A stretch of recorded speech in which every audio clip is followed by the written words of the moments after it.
Shalom Bapak Ibu sekalian. Puji Tuhan kita bertemu kembali dalam realitas channel episode 61, yaitu dengan judul Siapakah yang bisa mengalahkan dunia? Tapi sebelumnya kita berdoa lebih dahulu. Bapa Surgawi, pada saat ini kami akan menyampaikan firman Tuhan tentang siapakah yang mengalahkan dunia. Biar urapi hamba-Mu, urapi kami semua yang terlibat dalam episode ini, sehingga kami baik yang merekam maupun yang nontonnya, semua diberkati Tuhan. Terima kasih Bapa, ampuni dosa kami dalam nama Yesus. Amin. Bapak Ibu sekalian, kalau kita baca Alkitab 1 Yohanes 5, siapa yang mengalahkan dunia, di situ jelas. 1 Yohanes 5 ayat 1 sampai 5. Iman mengalahkan dunia. Ayat 1, setiap orang yang percaya bahwa Yesus adalah Kristus lahir dari Allah, dan setiap orang yang mengasihi Dia yang melahirkan, mengasihi juga Dia yang lahir daripadanya. Inilah tandanya bahwa kita mengasihi anak-anak Allah, yaitu apabila kita mengasihi Allah serta melakukan perintah-perintahnya. Sebab inilah kasih kepada Allah, yaitu bahwa kita menuruti perintah-perintahnya. Perintah-perintahnya itu tidak berat, sebab semua yang lahir dari Allah mengalahkan dunia, dan inilah kemenangan yang mengalahkan dunia, iman kita. Siapakah yang mengalahkan dunia selain daripada dia yang percaya bahwa Yesus adalah anak Allah? Ya. Nah, di sini kita akan poin yang di sini katakan yang mengalahkan dunia itu yang pertama, ayat yang keempat yang dikatakan, sebab semua yang lahir dari Allah mengalahkan dunia, dan inilah kemenangan yang mengalahkan dunia, iman kita.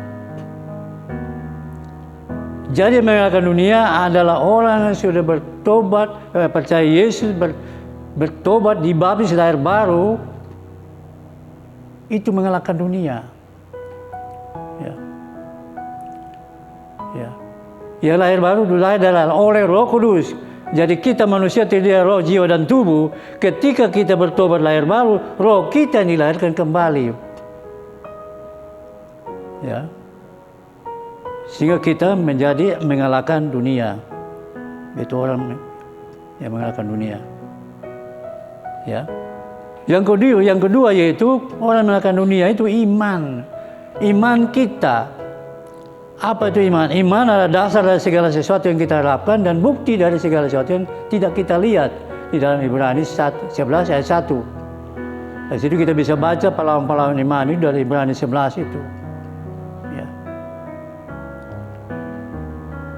Iman kita mengalahkan dua, iman kepada Yesus Kristus sebagai Tuhan dan Juru Selamat dunia, Allah yang benar dan hidup kekal. Jadi ketika kita percaya bahwa Yesus adalah Tuhan dan semua orang, Juru Selamat dunia, Allah yang benar dan hidup kekal, maka kita akan mengalahkan dunia.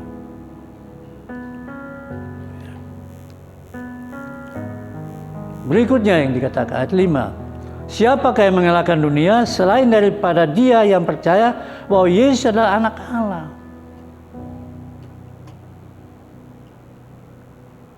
Yang percaya kepada Yesus dia adalah anak Allah.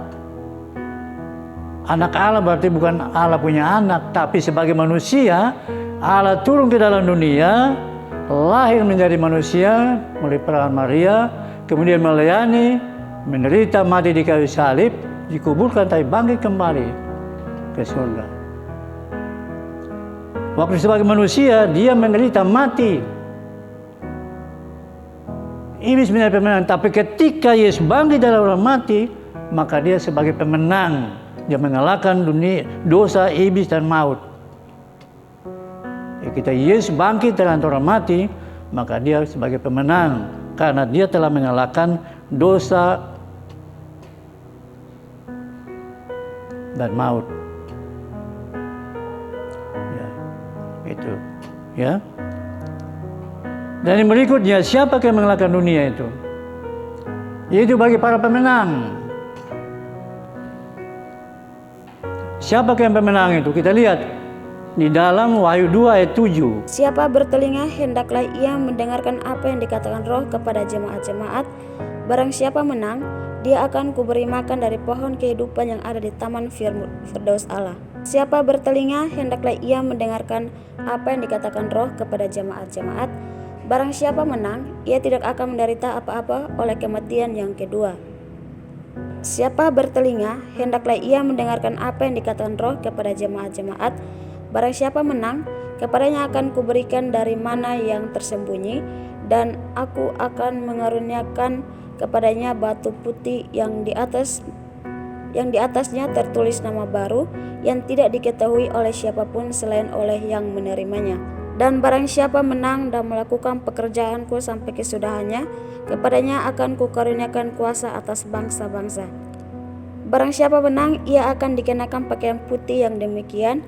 Aku tidak akan menghapus namanya dari kitab kehidupan, melainkan aku akan mengaku namanya di hadapan Bapakku dan di hadapan para malaikatnya. Barang siapa menang, ia akan kujadikan sokok guru di dalam bait suci Allahku, dan ia tidak akan keluar dari situ.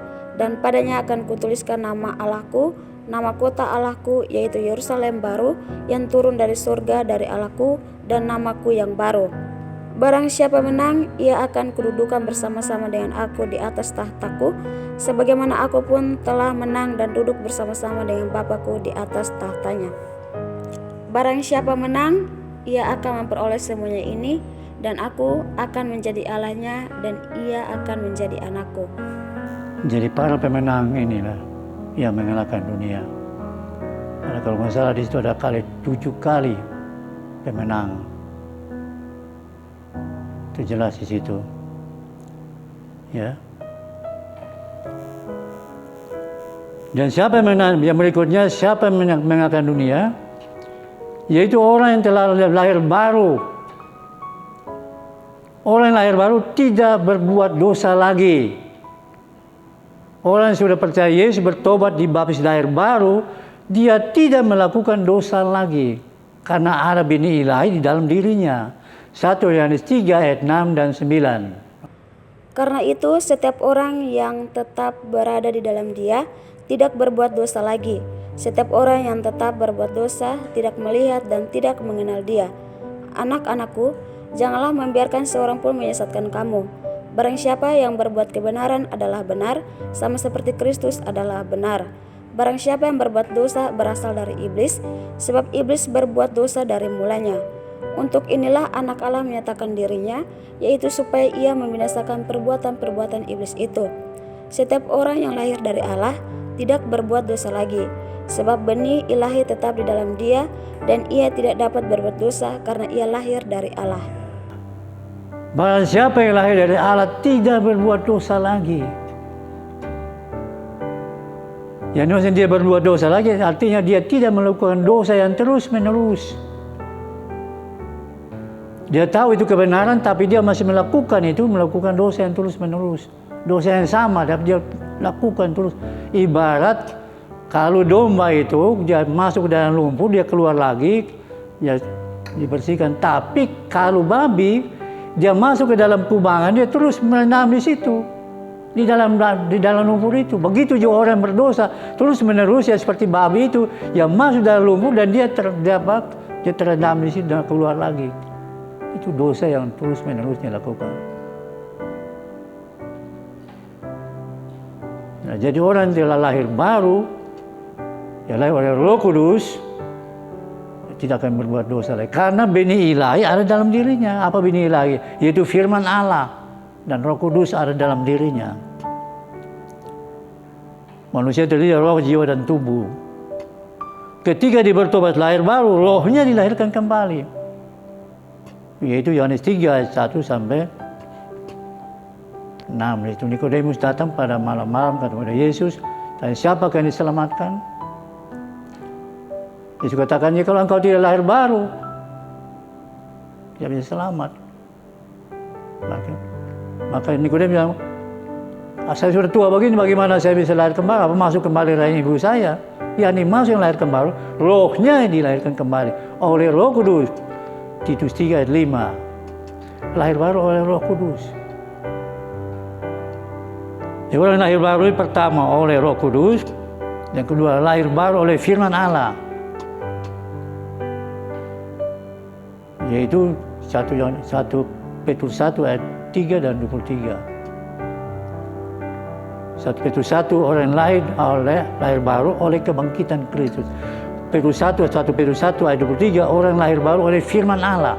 Jadi orang bertobat lahir baru, dia harus membaca, merenungkan firman Tuhan itu siang dan malam. Bagaimana dia bisa bertobat lahir baru kalau tidak membaca firman Tuhan? Ya, saya tekankan ulang-ulang itu. Bahwa orang yang bertobat di baptis lahir baru adalah orang yang merenungkan firman Tuhan itu siang dan malam. Berdoa siang dan malam dan merenungkan firman Allah, maka iman bertumbuh. Maka orang mengalahkan dunia ada pertama, yaitu orang yang suka berdoa, yang sering merenungkan firman Allah, maka iman yang bertumbuh, maka dia mengalahkan dunia. Ya. Dan yang terakhir, itu siapa yang mengalahkan dunia? Di dalam Yohanes 16 ayat 33. Semuanya itu kukatakan kepadamu, supaya kamu beroleh damai sejahtera dalam aku. Dalam dunia kamu menderita penganiayaan, tetapi kuatkanlah hatimu, aku telah mengalahkan dunia.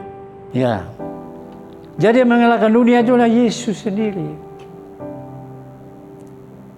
Dia mengalahkan dunia, mengalahkan sistem keduniawian, mengalahkan dosa, mengalahkan maut. Maka dia katakan, aku telah mengalahkan dunia. Semuanya itu kukatakan kepadamu supaya kamu beroleh damai sejahtera dalam aku. Dalam dunia kamu menderita penganiayaan, tetapi kuatkanlah hatimu.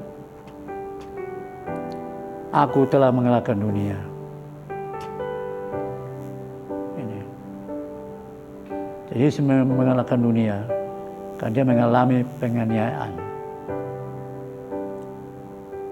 Dan setelah dia mati, bangkit, dia menemui murid-muridnya dan mengatakan damai sejahtera bagi kamu. Dalam Yohanes pasal 20 ayat 22 dan seterusnya. Damai sejahtera bagi kamu, damai sejahtera bagi kamu. Nah itu Bapak Ibu sekalian, pada sore hari ini, siapakah yang mengalahkan dunia itu? Yaitu pertama orang yang percaya Yesus, bertobat, dibaptis lahir baru.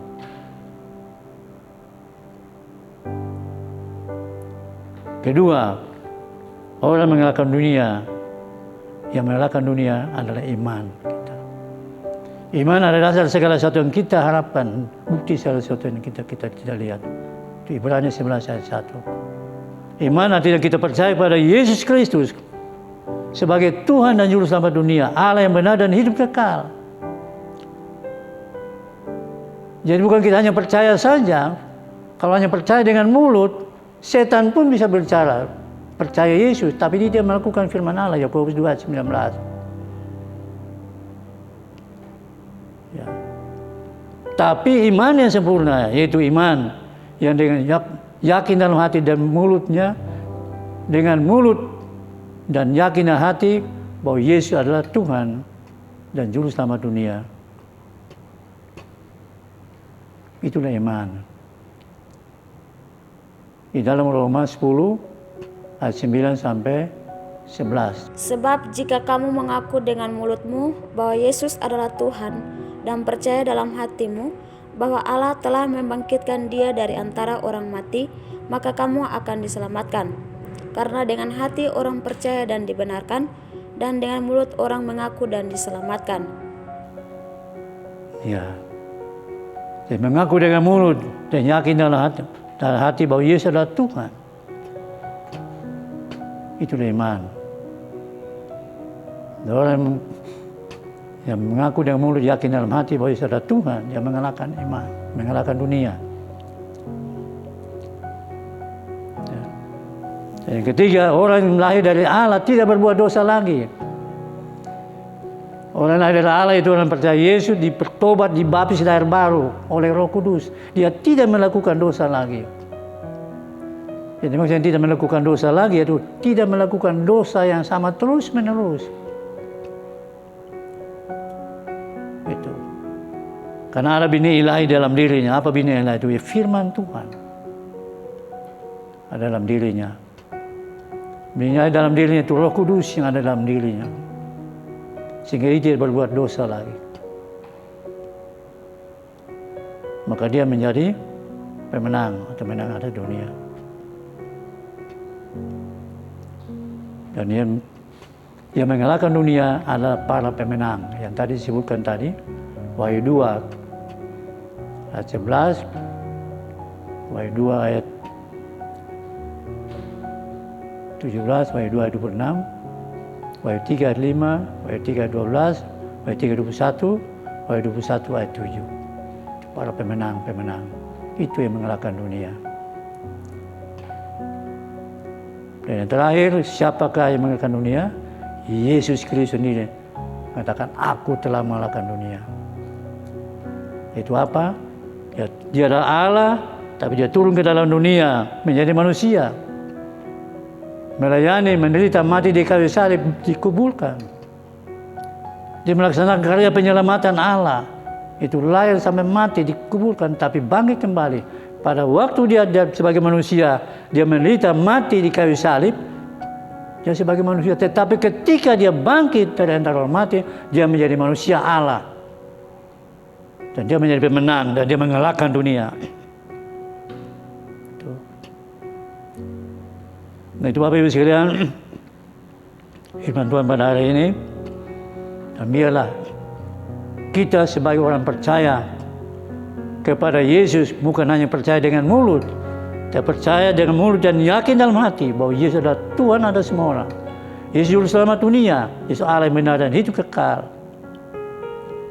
Kisah Surah 35-36, Yohanes 4 ayat 14, 1 Yohanes 5 ayat 20. Yesus Allah benar hidup kekal, juru selamat dunia, Tuhan atas semua orang, tapi dia turun ke dalam dunia menyelesaikan karya penyelamatannya, mati di kayu salib, bangkit kembali, naik ke surga. Tidak lama akan datang kembali untuk menjemput saudara dan saya. Untuk itu kita berjaga-jaga. Ya. Yang saya juga katakan berjaga-jaga, Markus 13:35, 4 waktu. Kemudian Lukas 12 ayat 38, 2 waktu. Kemudian 1 waktu yaitu Matius 25 ayat 5 dan 6. Berjaga-jaga. Tapi Tuhan ingatkan pada saya tahun 2000. Kalau berjaga-jaga menanti kedatanganku. Tapi kamu harus ingat, berjaga-jaga karena kapan kamu dipanggil. Napas di tangan Tuhan. Ayub 12 ayat 10. Tuhan Yesus memberkati. Amin.